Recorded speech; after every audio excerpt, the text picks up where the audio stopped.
Many people talk about authenticity in leadership as if it's a preference or a style, but for many of us, and this is especially for quieter leaders, introverted leaders, and leaders who sit at the intersection of multiple identities, leading as ourselves isn't just a style, it's an act of courage.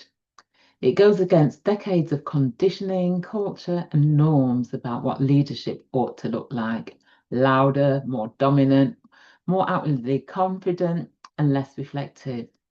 So today, I want to offer you 3 simple steps that support the courage to lead as yourself. And these are: know yourself, accept yourself, and believe in yourself. They may sound straightforward, but there's depth in each one of them. And they're also developmental because each one builds on the one before it. So, number 1, know yourself. Because before we can lead as ourselves, we need to know what that self actually is. Do you know what that self actually is? And that means developing self-awareness around our temperament, our values, our strengths, our energy patterns, what energizes you, what depletes your energy, your purpose, and what matters to us. It also means understanding what drains us, and the environments where we feel psychologically safe. For introverted leaders, knowing yourself often includes letting go of the message that introversion is a weakness or a limitation. It means recognizing that quieter ways of leading, namely listening deeply, observing, thinking and processing information before speaking, working reflectively, and building trust, can be powerful assets.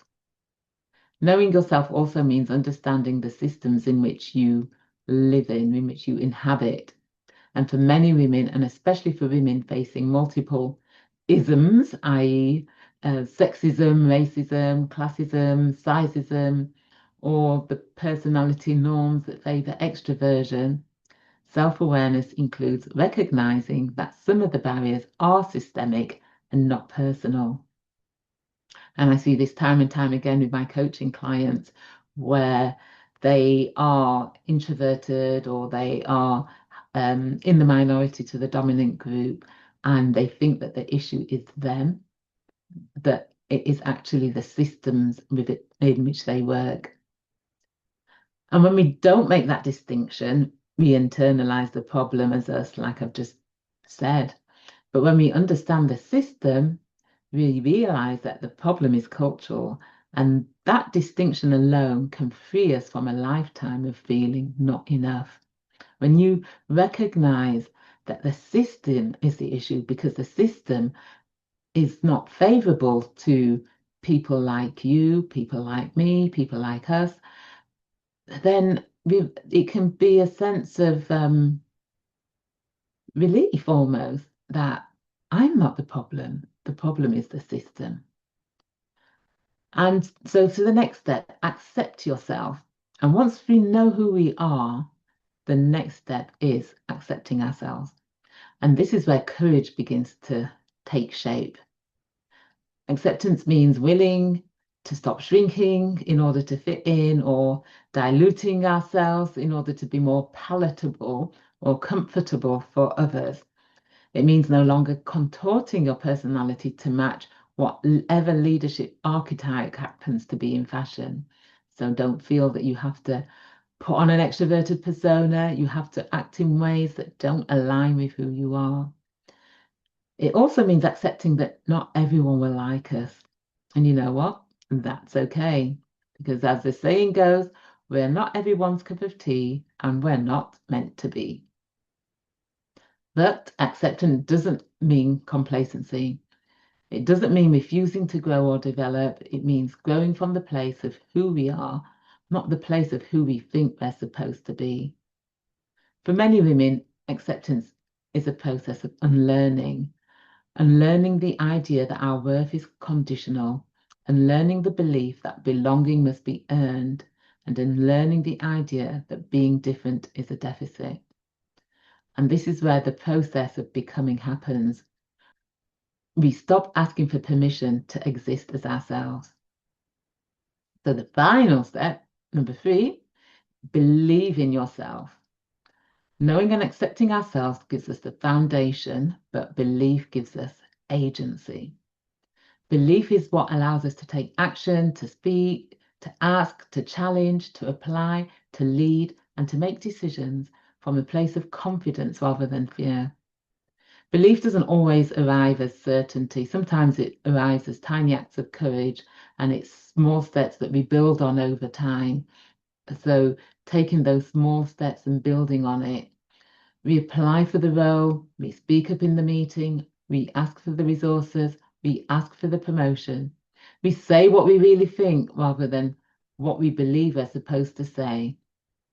And for me, my belief has come through that working and developing myself through self-development, through coaching, and ultimately through my faith in God, believing in myself because I believe in who God says I am.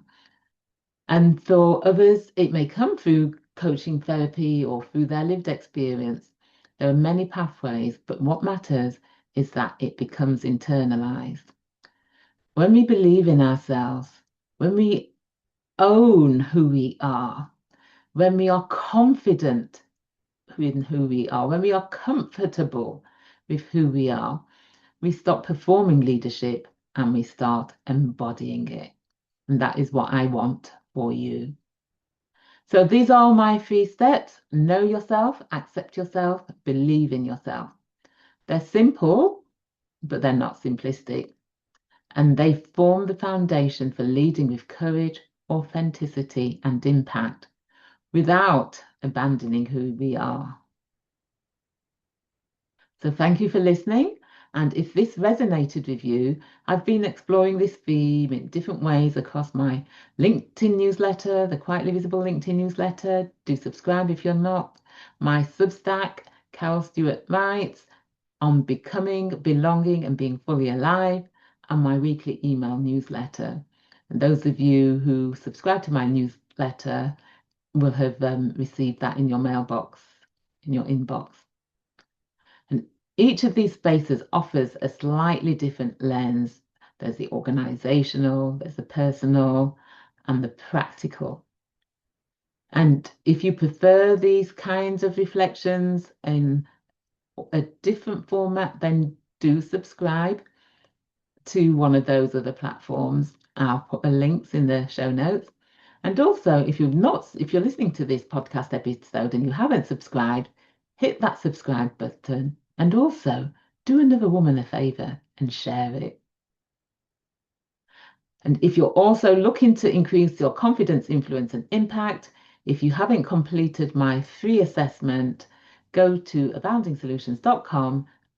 And under the free resources, there's an assessment that you can complete that will give you ideas about areas you can focus on. And so, until the next time, bye.